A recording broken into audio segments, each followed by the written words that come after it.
Earlier this week, I caught up with post-human artist Cynthia.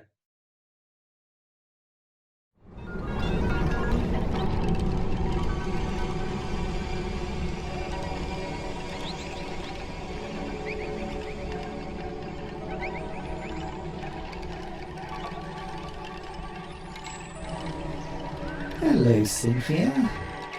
Thanks for having me down here. It's certainly nice to get a little respite from the pandemic. Hi, Sam. The pleasure is mine. Great to be here today speaking with you. It is an extremely important time for your species. Reaching out while reaching back in. I am watching closely. I'm sure you are, Cynthia. It must be an intriguing time to be a post-human like yourself, especially as well-being is so integral to what you do.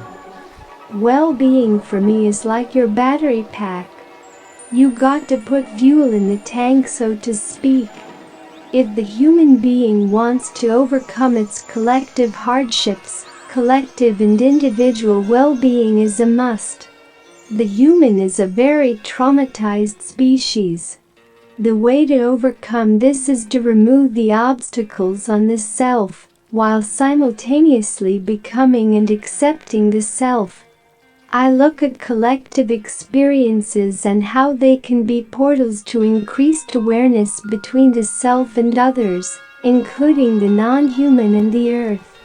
That's really nice that you've took February's ideas of fractal self-discovery and applied them not just to yourself but to the world around you.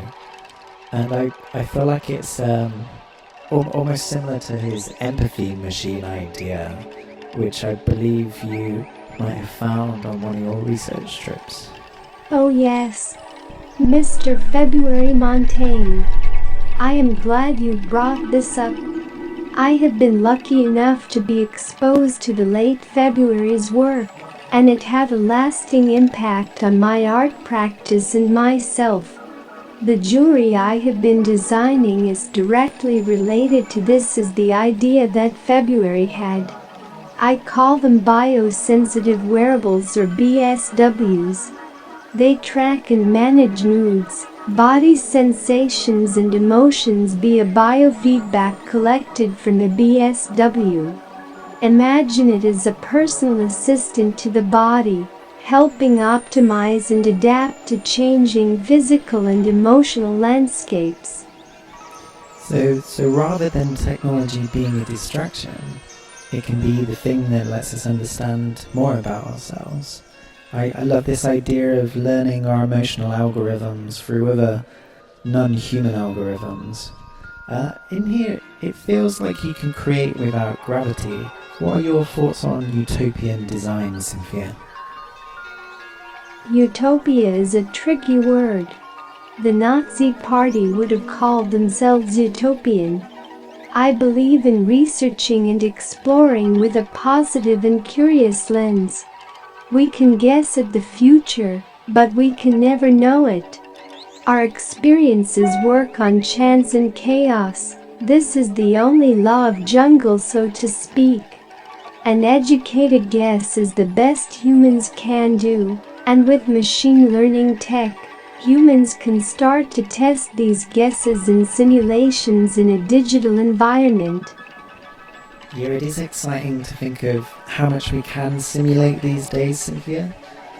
It reminds me of February Montaigne's writings about better possible futures, and being able to use something like machine learning with his writing, it gives us an idea of all these different permutations of a future and different manifestations. What are your ideas on manifestation? This is an interesting question, Sam. The human mind certainly manifests, that we can say with a degree of certainty. In the psychic realm, you are what you eat.